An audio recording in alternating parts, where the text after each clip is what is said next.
고린도후서 4장은 사도가 직분을 받은 자로서 어떻게 낙심하지 않고 강하고 담대하게 그리고 신실하게 사명을 다하는지 간증합니다. 앞서 3장에서는 직분 자체의 영광을 말했다면 오늘 4장은 직분자의 수고에 대해 말합니다. 사도의 직분을 배워서 우리가 목사, 성도, 부모의 직분을 신실하게 다하는 종들로 성장하기를 바랍니다. 1절에 긍휼하심을 입은 대로라는 말이 나옵니다. 여기서 긍휼은 불쌍하게 여긴다라는 의미가 아닙니다. 그보다는 자격 없는 자에게 공짜로 은혜를 베푼다라는 의미입니다. 즉, 은혜로 직분을 받았다는 뜻입니다. 그러하기에 낙심하지 않습니다. 자신에게 어떤 자격이 먼저 있어서 받은 것이 아니기 때문에 은혜로 직분을 받았기에 낙심하지 않습니다. 또한 사도는 그러하기에 자천합니다. 즉 스스로 추천서를 씁니다. 그가 진리를 나타낸 것이 바로 사도의 자격 증명서라는 것이 4장 2절에 나오는 말입니다. 진리를 나타내므로 스스로 자천하는 이와 같은 직무를 수행하는 가운데 사도는 2절에서 자신이 하지 않는 일이 있다라고 세 가지를 이야기합니다. 첫 번째로 숨은 부끄러운 일을 하지 않는 것입니다. 그것을 버립니다. 두 번째로는 속이는 일, 즉 남을 조작하고 조정하며 교묘한 수법을 사용하는 것을 하지 않습니다. 세 번째, 하나님의 말씀을 혼잡하게 하지 않습니다. 이 혼잡하게 한다라는 말은 앞서 2장 17절에도 나온 편이지만 단어는 다릅니다. 원어로 보면 다른 단어입니다.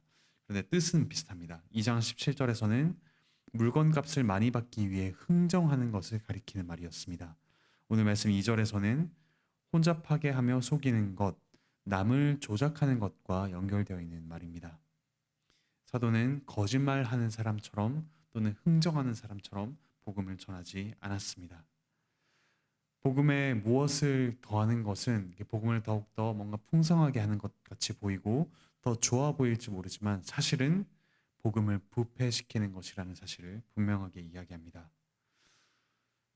사도는 이처럼 순전하게 복음을 전하면서 각 사람의 양심에 복음을 나타냅니다. 사도의 추천서에 들어가는 자격은 순수한 복음을 전하는 그 자체입니다. 사람들이 양심적으로 이 사실을 알 수 있습니다. 그리고 마지막 날에는 사도가 그리하였다는 것을 더욱더 확실하게 확인할 수 있습니다. 그런데 3절에 나오듯이 사도가 복음을 순수하게 전했지만 다른 장식물을 그 복음에 더해줄 것을 바라는 사람들이 있었습니다. 누군가는 철학적 내용을 더해주길 기대했습니다. 또는 아주 찬란한 수사법을 사용하면서 그것을 웅장하고 풍성하게 나타내주기를, 장식해주기를 기대했습니다. 이런 기대를 가진 성도들에게는 사도 바울이 전했던 순수한 복음이 가려졌습니다.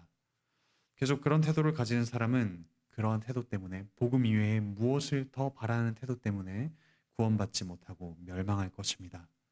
여기서 망한다는 말은 앞서 2장 15절에 우리는 구원 얻은 자들에게나 망하는 자들에게나 하나님 앞에서 그리스도의 향기다라는 말에서 나오는 것입니다.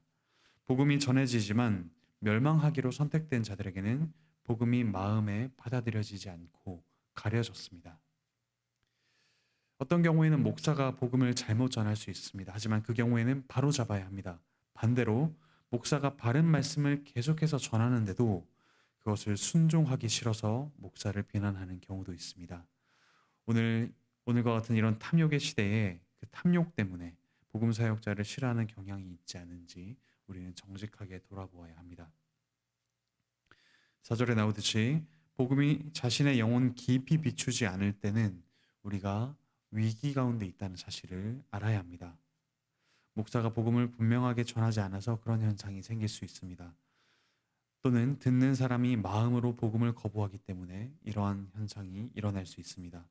그런데 이 모든 것들은 이 세상의 신, 즉 마귀의 유혹 때문입니다.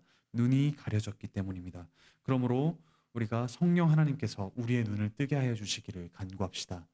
오직 이 모든 것을 이루신 그리스도, 그분이 우리를 위해 행하신 놀라운 일을 목사가 분명하게 선포하고 우리 모든 성도는 그 분명한 복음, 순전한 복음을 순수한 마음으로 받을 수 있기를 함께 기도하며 힘씁시다.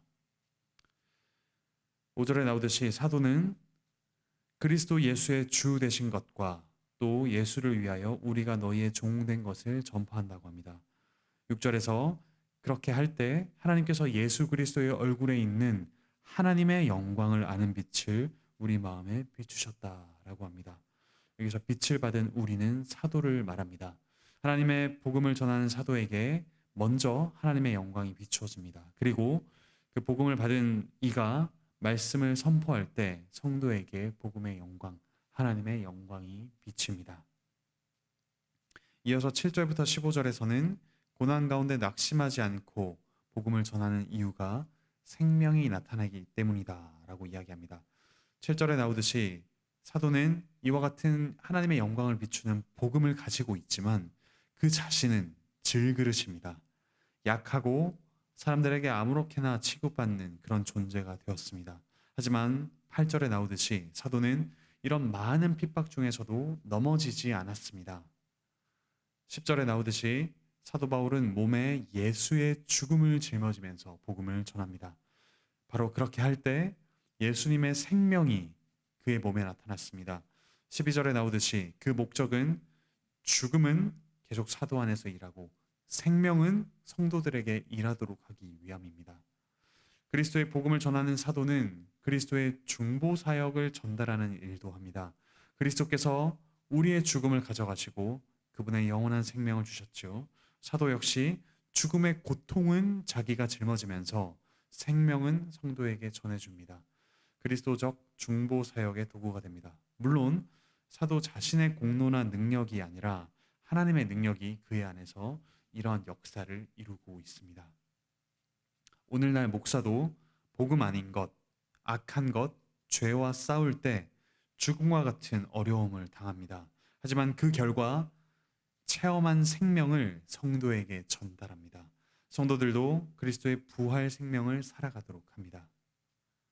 오늘 말씀 13절은 시편 116편 10절을 인용한 말씀입니다. 내가 믿었으므로 말하였다. 사도 바울이 이처럼 고난 가운데 죽음과 같은 고통 가운데 생명을 경험한 것은 구약시대의 성도 역시 경험한 내용입니다. 그리고 13절에 나오는 믿음의 마음이라는 표현은 믿음을 주시는 성령님을 뜻합니다. 믿음의 영이라는 표현이 더 적절합니다. 우리는 성령님 안에서 예수 그리스도를 통해서 이루어진 일을 더욱더 분명히 보고 믿기 때문에 구약 성도보다 더 확실하게 이와 같은 복음을 고백합니다. 14절에 하나님께서 성령님을 통해 모든 성도를 그리스도와 함께 살리신다라고 합니다. 우리는 이처럼 우리를 위해 죽으신 그리스도, 또한 우리에게 생명을 주신 그리스도를 이 복음을 전하는 사역자들의 복음 선포를 통해서 경험하고 또한 고백합니다. 사도는 이와 같은 전달자 역할을 하면서 예수님과 성도 사이에 끼어 있습니다. 예수와 함께, 성도와 함께 하나님 앞에 서는 일을 연결하는 것이 바로 사도의 역할, 그리고 오늘날 복음 전파자, 복음 선포자인 목사의 역할입니다. 15절에 나오듯이 사도의 복음 말씀을 통해 생명의 능력을 경험한 성도들이 하나님께 영광을 돌리게 됩니다. 그래서 16절에 나오듯이 사도는 낙심하지 않습니다. 여러 가지 환난이 있지만 이것을 통해서 영원한 천국의 영광이 지금 이루어진다는 사실 때문에 오히려 즐거워합니다. 천국의 영광 때문에 낙심하지 않습니다. 16절에 나오는 겉사람은 지금 이 시대에 고난 가운데 살아가는 삶을 말합니다. 즉 죽음을 짊어진 삶이죠. 그리고 속사람은 그리스도 안에서 새롭게 되어서 이미 천국을 경험하고 있는 삶입니다. 그 새 생명을 누리는 삶입니다. 사도와 모든 그리스도인은 이 시대, 즉 겉사람이 있는 이 시대와 다음 시대, 즉 속사람이 계속해서 생명을 누리는 시대를 동시에 살아갑니다. 그 가운데 날마다 천국의 삶이 더욱더 풍성해져 가고 있습니다. 17절에 나오듯이 그러므로 지금 받는 환난은 앞으로 받을 영광에 비해서 비교할 수 없이 가볍다라는 사실을 우리는 알고 있습니다. 이 고난과 환난이 우리를 점점 작게 만드는 것이 아니라 이것을 통해서 영원한 영광이 이루어져 갑니다. 그리스도 안에 이루어진 하나님의 형상으로 우리가 변화되어 가고 있기 때문입니다. 그러므로 우리가 주목하는 것, 즉 돌아보는 것, 눈을 고정하고 목표로 하는 것은 이 눈에 보이는 것이 아닙니다. 18절에 나오듯이 지금 경험하는 고난 때문에 너무 괴로워하지 않습니다. 지금 편리한 삶, 그것이 우리의 궁극적인 목표가 되지 않습니다.